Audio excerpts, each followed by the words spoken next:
তো বন্ধুরা, আজকে আমরা দুজন চলে এসেছি জামশেদপুর কদমা মেলা। আর এখানে কিন্তু টিকিট কেটে করে ঢুকতে হবে। তো এই মেলাটা প্রত্যেক বছরই বসে আর 1 মাস ধরে হয়। আর এখানে বিভিন্ন রকমের জিনিস পাওয়া যায়, কাঠের, কাঁচের, মানে বিভিন্ন রকমের। আর প্রচুর দোকান বসেছে, মেলাটা ঘুরে ঘুরে শেষই করতে পারিনি। আর এখানে অপু বলছে আচার নিবে, তো না বলছি না, নিব না, মেলার আচার ভালো হয় না। তারপরেও বলছিল পাপোশগুলো বেশ ভালো নিতে। আর আমিও ওকে বলছিলাম হ্যাঁ, দামটাও বেশ ভালো।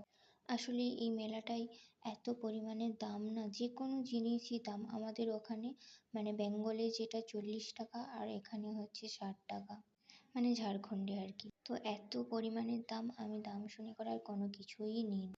আর এখানে বার্গেনিংও করা যায়। আর এখানে আমি দেখছিলাম হাতা, খুন্তি, চাকি, বেলনি, বেশ ভালো লাগছিল। ভাবছিলাম আনবো, কিন্তু প্রচুর দাম বললো, তাই আমি আর আনতে পারিনি।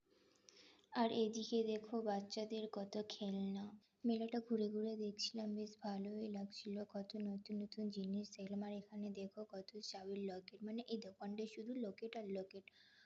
আর এখানে ছোট বড় টব অ্যান্ড তুলসী মঞ্চ পাওয়া যাচ্ছে। এগুলো সব কিছুই কিন্তু চীনামাটির, বেশ কালারিং ছিল, দেখতে ভালো লাগছিল। আর এখানে বক্সগুলো দেখছিলাম 60 টাকা করে বলছিল।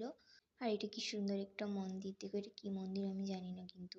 তারপর অপু আমাকে বলছে এদিকে এসো, এদিকেও প্রচুর দোকান অ্যান্ড স্টল বসেছে। তো আমাকে বলছে কিছু খাবে নাকি, তো আমি ওকে বললাম চলো সুইট কর্ন খাই। তো দুজনে মিলে একটা খেলাম। তারপর বউ বলছে আমাকে নাগরদোলায় যাবে নাকি, তো ওকে আমি বলছি না, আমার প্রচুর ভয়